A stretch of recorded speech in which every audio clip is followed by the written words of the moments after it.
Bismillahirrahmanirrahim. Assalamualaikum warahmatullahi wabarakatuh.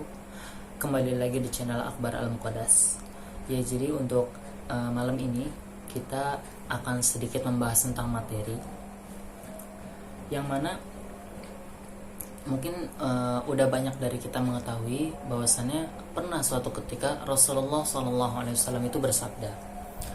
Kata beliau, qala Nabi SAW, kun aliman au muta'alliman au mustami'an au muhibban wala takun khamisan fatahlika. Rawahul Baihaqi. Jadi kata Nabi SAW, kata beliau, jadilah kalian itu sebagai orang yang alim. Kata para ulama di sini, alim yang dimaksud yaitu orang yang berilmu, yaitu orang yang berilmu dan juga dia yang menyebarkan ilmunya. Jadi sebelum aku membahas ini, pernah ada pertanyaan, Ustadz, apa bedanya orang yang berilmu akan tetapi dia fasik dengan orang yang ahli ibadah atau abid akan tetapi dia itu jahil? Nah, perlu kita ketahui bahwasannya orang alim, orang yang berilmu akan tetapi dia fasik, itu derajatnya lebih tinggi daripada orang yang ahli ibadah akan tetapi dia jahil. Kenapa? Jadi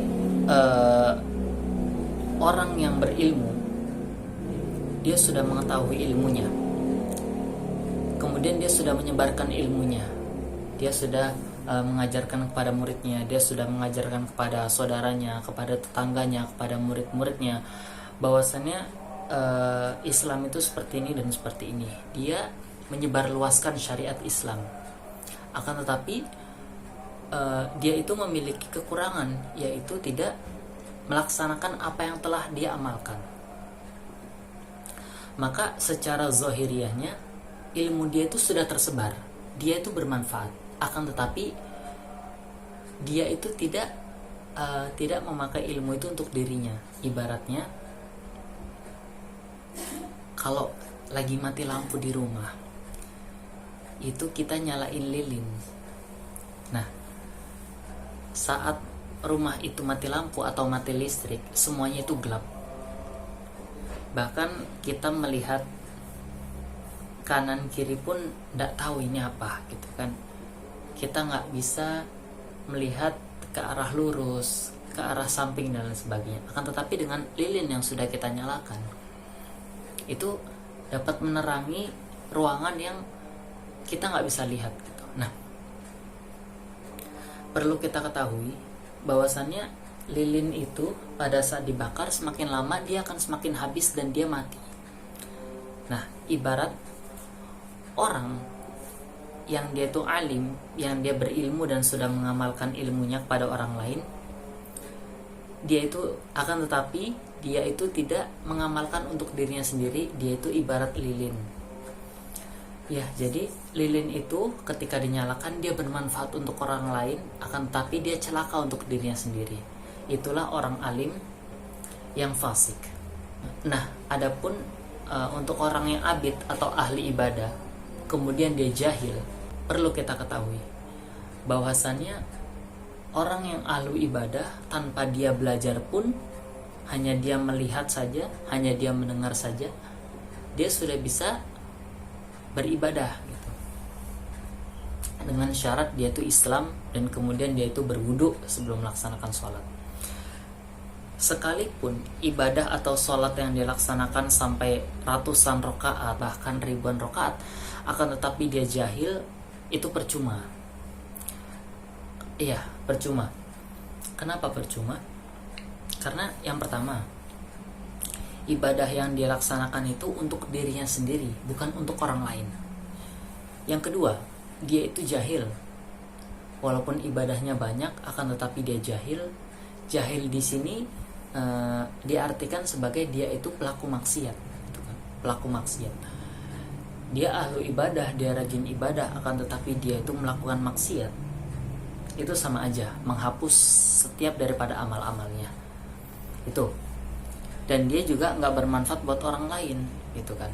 Makanya ketika iblis dan para kawanannya itu syaitan itu ingin menggoda dua golongan ini, orang yang alim akan tetapi dia fasik dengan orang yang ahli ibadah akan tetapi dia jahil atau pelaku maksiat.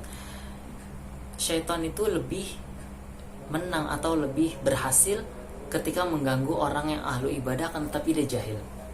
Kenapa? Yang pertama, syaitan itu mengganggu manusia atau menggoda manusia itu dengan cara yang super halus. Pertama, kita disuruh dekat dengan Allah dulu. Akan tetapi pada saat kita sudah mendekat kepada Allah, di pertengahan jalan atau di pertengahan ibadah kita itu ada sesuatu yang membuat kita itu lalai. Atau mungkin kita disuruh nih, diajak untuk ibadah, akan tetapi ibadah yang kita laksanakan itu bukan tertuju pada Allah, melainkan itu semua karena berdasarkan riya atau sum'ah atau sesuatu yang tidak seharusnya dilakukan oleh kita. Jadi begitu. Orang yang ahlu ibadah itu bagaikan banyaknya bintang di langit. Sedangkan orang yang alim itu bagaikan satu rembulan aja. Nah, kita ketahui bahwasannya hanya dengan satu rembulan saja itu bisa menerangi tempat-tempat yang gelap. Sedangkan banyaknya bintang di langit itu tidak berarti apa-apa. Hanya saja itu sebuah hiasan gitu. Makanya ketika orang yang ahlu ibadah akan tetapi dia jahil, dia akan mati gitu. Dia akan kalah dengan orang yang alim akan tetapi dia fasik.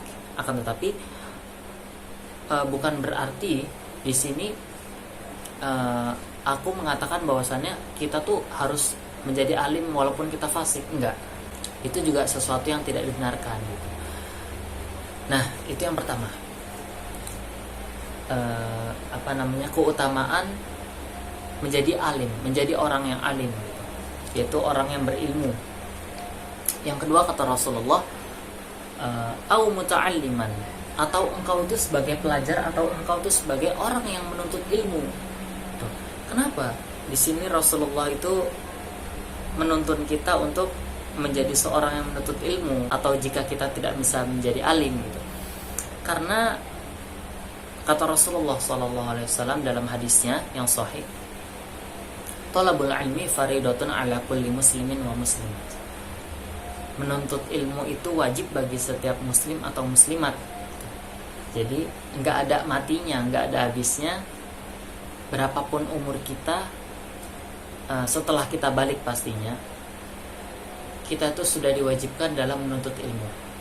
Dan di sini kita menuntut ilmu itu, kalau kata Allah Subhanahu Wa Taala dalam surat Al-Anbiya, fas'alu ahla dzikri in kuntum la ta'lamun. Maka tanyakanlah kepada orang yang mengetahui jika engkau tidak mengetahui. Jadi kita ketahui bahwasannya menuntut ilmu itu juga nggak kepada sembarang orang gitu.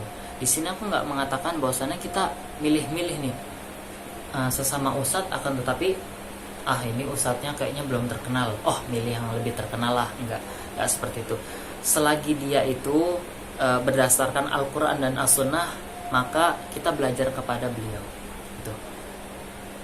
Lebih baik kita itu menuntut ilmu secara talaki, secara berhadapan dengan guru, daripada kita tuh memperbanyak membaca buku. Kenapa?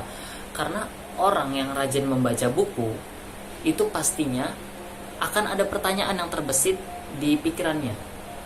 Dan kalaupun itu tidak dipertanyakan atau itu dia menjawab dengan dirinya sendiri, yang pertama dia bisa sesat atau melenceng atau salah arah.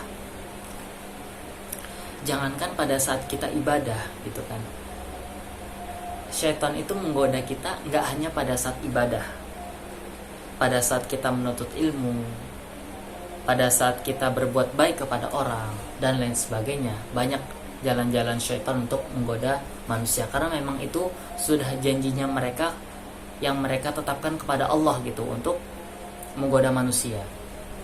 Itu yang kedua, au muta'alliman, yaitu atau menjadi penuntut ilmu.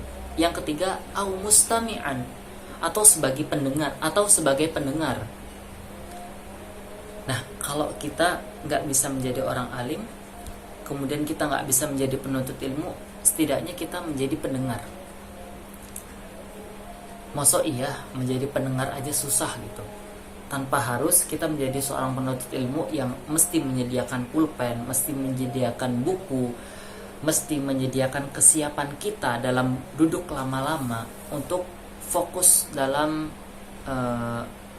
menuntut ilmu gitu.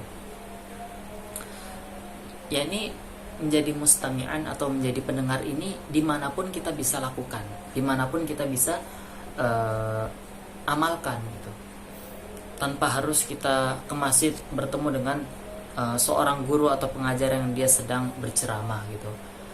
Zaman sekarang ini sudah sangat mudah dan hampir, bahkan mungkin kalau aku katakan 90% orang itu memiliki gadget atau HP. Jadi bisa aja kita mendengarkan media dakwah ataupun media ceramah yang bermanfaat buat kita itu lewat gadget gitu. Au mustami'an, itu yang ketiga. Adapun yang keempat, au muhibban. Muhibban di sini sebagai pecinta, yang pastinya bukan sebagai pecinta wanita ataupun pencinta manusia pada umumnya, enggak. Yang di sini yang dimaksud oleh Rasulullah SAW, au muhibban di sini, atau sebagai orang yang mencintai, yaitu orang yang mencintai dalam ilmu, dalam sebuah ilmu itu gitu. Bagaimana mungkin kita bisa menjadi orang yang Allah cintai kalau nggak kita itu mencintai orang-orang yang mentransfer ilmu itu gitu. Jadi begitu. Jadi yang keempat ini sangat-sangat ringan sekali sebagai orang yang mencintai. Yang pastinya di sini orang yang mencintai orang-orang yang alim, orang-orang yang mengajarkan suatu ilmu gitu kan. Maka tidak ada salahnya bagi kita untuk mencintai orang tersebut. Itu yang keempat. Dan kemudian disambung oleh Rasulullah SAW ini dengan kalimat wala takun khamisan fatahlika. Dan janganlah kamu menjadi yang kelima gitu. Apa yang kelima ini? Yang kelima ini adalah orang yang membenci gitu, atau orang yang nggak menjadi apa-apa, orang yang nggak menjadi alim, orang yang nggak menjadi penuntut ilmu, orang yang nggak menjadi pendengar, orang yang nggak menjadi pecinta gitu kan. Maka yang kelima ini diartikan orang yang membenci gitu, orang yang membenci semuanya. Yang keempat-empatnya ini dia benci. Udah dia nggak menjadi orang alim, kemudian dia membenci orang yang alim. Udah dia nggak menjadi penuntut ilmu, kemudian dia membenci orang yang menuntut ilmu. Udah dia nggak menjadi orang yang mendengarkan ilmu, malah dia membenci orang-orang yang menyampaikan ilmu. Udah dia nggak menjadi orang yang mencintai orang-orang yang menyebarkan ilmu, malah dia membenci orang-orang yang menyebarkan ilmu. Maka ketika orang menjadi yang nomor 5 ini, maka celakalah dia, maka hancurlah hidupnya. Kenapa? Karena orang yang membenci itu ada kesalahan di dalam dirinya, itu dalam hatinya. Maka ketika orang sudah memiliki kesalahan di dalam hati ini, itu sudah sangat sulit untuk diobati, kecuali dia itu bertobat pada Allah dan dia itu membuang jauh-jauh penyakit hatinya itu, dari hasad, dari sombong, dari ujub dan lain sebagainya.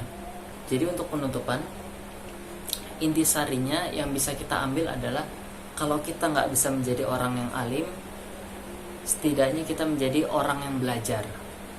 Kalau kita nggak bisa menjadi orang yang giat dalam belajar, setidaknya kita menjadi pendengar. Kalau kita nggak bisa menjadi pendengar, setidaknya kita menjadi orang yang mencintai orang-orang yang menyebarkan ilmu itu. Ya, jadi itu aja yang bisa aku sampaikan pada malam hari ini. Semoga bermanfaat untuk aku terkhusus dan untuk kalian pada umumnya. Amin amin ya rabbal alamin. Wassallallahu ala nabiyina Muhammad wa ala alihi wasahbihi wasallam.